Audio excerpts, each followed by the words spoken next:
Welcome to my Sunday Live. I call this a Sunday Drive. My name is Dr. Edelita Hamis. I'm a medical doctor, board certified internal medicine and lifestyle medicine physician. If you're looking for a place to find cool ideas, not just cool, but effective and actionable ideas to help you start your health transformation, this is a place to go.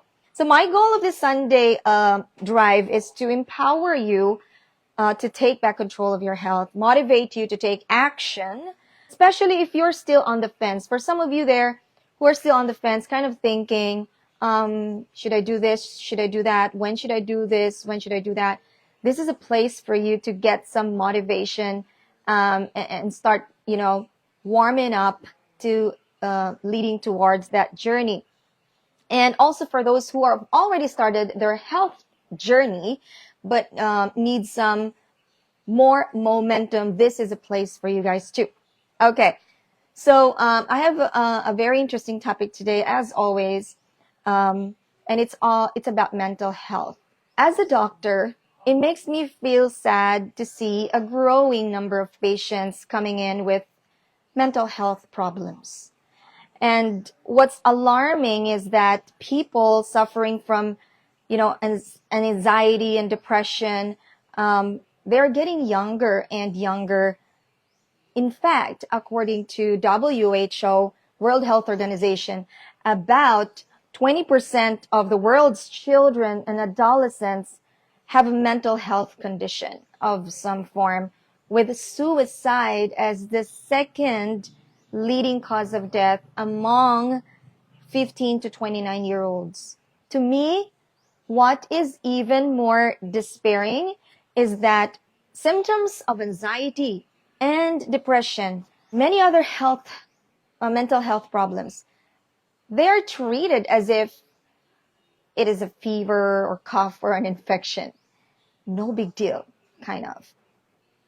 So it's not surprising that medications almost always become the first line of managing this type of problem, which in my opinion should not be the case. The number one root cause of anxiety and depression, and many people use this word, this 6-letter word, stress. Stress can have a profound effects on any person, young and old alike. It doesn't matter how old you are susceptible to the negative impacts of stress. That's why we're going to talk about this today. I have a patient. His name is, I'm just going to call him Carlo. That's not his real name.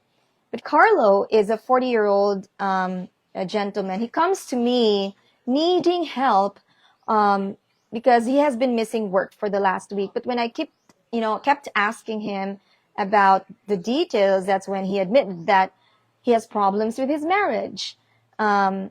His wife thinks that he is useless. He has no energy, and he feels bad about himself overall. Sleep-wise, well, he sleeps a lot at home. That's why he's missing work. He's doing night shift at work, and he feels stressed at work as well. He and his wife are now undergoing marriage counseling as a last ditch to save their marriage. Carlo is obese. His blood pressure is elevated, and he is not taking care of himself clearly. He had to work multiple times because of the accumulating physical and mental marital problems he's going through. So that's kind of his background of Carlo. And on top of that, he every day the same stressors are wearing him down, and he feels that these stressors are not going away. In his words, he feels trapped in those problems, and his health is deteriorating. With a constant feeling of stress and compounded with self-neglect due to focusing on his stress, Carlo was on his way to self-destruction, right? If he does not find a way to deal with his problems. So that's kind of the background of Carlo.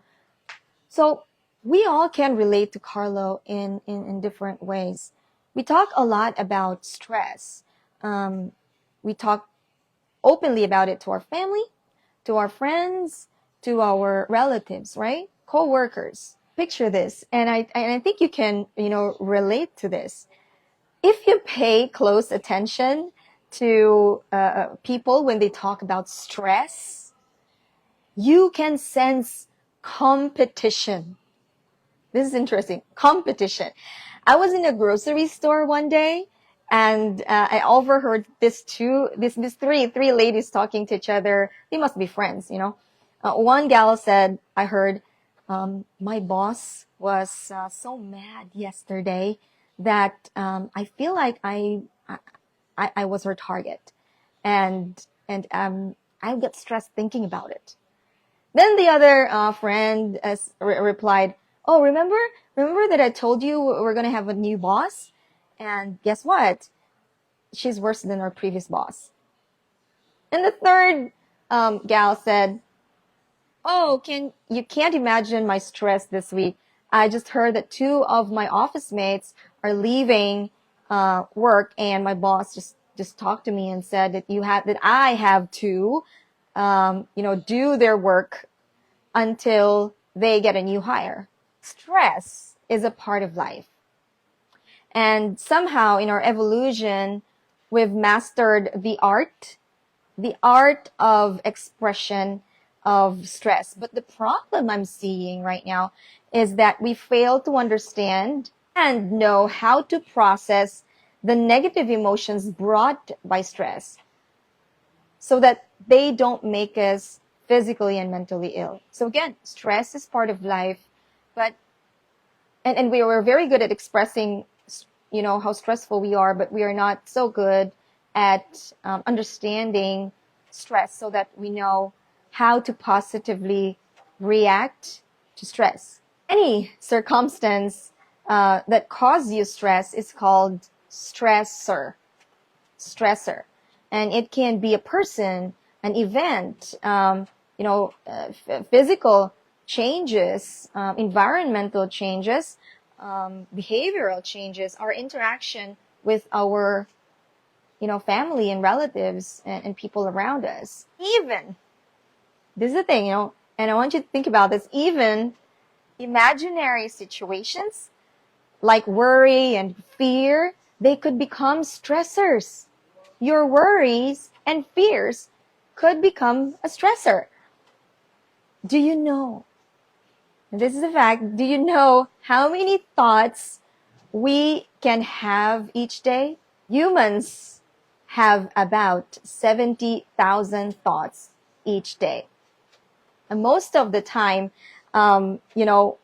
these are random thoughts that we don't even think about it. Like, what will happen to me if I quit work? How am I supposed to feed my family? What do I want to have for lunch? What time should I pick up my kids? Where should I buy my dress for the party? Is my friend going to be there in the party? Why am I not happy? Why do I feel lost? These random thoughts, 70,000 thoughts each day for humans. That's what experts say, research say. Well, there's this German psychologist and neuroscientist by the name of Poppel, Ernst Poppel. In his research, he found that our minds are only present for about 3 seconds. 3 seconds present at the moment. Interesting, right? He said most of the time, our brain is thinking either forward or backward and not at the present moment. When our brain is thinking forward, it is predicting and constantly guessing what will happen next. Creating feelings of what? Anxiety, fear, worry on the negative aspect. You can also be thinking in a positive aspect of the future. You get excited, you get, happy and inspired. But on the negative aspect, since we're talking about stress here, when you're thinking forward and not minding what you're thinking, you could be pulled towards negative, feelings of worry, anxiety, and fear and doubt. Now, our mind could not stay at the present because it's holding on to either, as we said, the future or also the past. Past creates negative feelings like sadness, like grief, like low mood or doubt or resentment, anger. Future creates negative feelings of anxiety. When you think of the future and thinking of it negatively, then it creates the negative feelings of anxiety, fear, and doubt, and worry. So, 2 sentences for this week's dose of wisdom. First, anxiety is creating failure in advance. Depression is relieving sadness of the past. Okay? Now, stress. The problem is not that we have a lot of stress, because stress is normal, physiological and psychological reaction of our body to the demands of our daily life. That demands what creates stress. I'd like to say that there are 2 types of stress. There's a good stress and a bad stress. For a good stress is when you have little amount of stress that motivates you to perform better. That's good stress. You know that the stressor is a good stress producer because you feel that you are performing at your best. So in a good stress, when you are having an interaction with a good stressor, you know it because not only does it help you in restoring your energy and also improves your heart, it also improves your heart function and increases your stamina and strength. They sharpen your thinking. Good stress sharpen your thinking and enhance your mental ability. On the other hand, bad stress or distress harms your body. It increases your anxiety or a feeling of displeasure, and they affect your performance and can lead to mental as well as physical problems. Now, with the kind of world that we are living in, stress has become a double-edged sword. And this is my take-home message. What we have been doing is, instead of classifying a stressor as a bad stressor or a good stressor, is that we've found a way to double label a stressor. What does that mean? Meaning a particular stressor, we label it as both good and bad. And as I'm saying this, I want you to start thinking about, about your situation. Are there stressors that you're actually double classifying as good or bad? Because in my opinion, that is wrong. When it's good, it's good. It's bad, it's bad. Not only does it create, when you're double labeling, not only does it create confusion, but when you do that, you could decide, what you end up doing is submitting yourself to that stressor anyway, to experience a short-term good stress, even though you have to pay a long-term loan of bad stress. Like, for example, this is very common. For example, example of a stressor which we label both good and bad, like giving in to your child's demand to throw him a big birthday party. You don't have a budget for that. So, but you want to, you think it's a good idea because you want to, please your daughter or your son, but you don't have a budget. So you get stressed, a negative stress, a bad stress, because then you decide to work overtime even though you need to rest. So you have to work double time for something, and that causes a negative stress just to meet the demand. We allow ourselves to be pulled in too many different directions, as the demands in our lives increase. And this week, I want you to pause. I want you to pause and ask yourself, because it is not necessarily that there are more demands. So we always say, oh, I'm stressed because I need to do this, I need to do that. It's not necessarily that there are more demands. Maybe it's just that you are accessible to demands.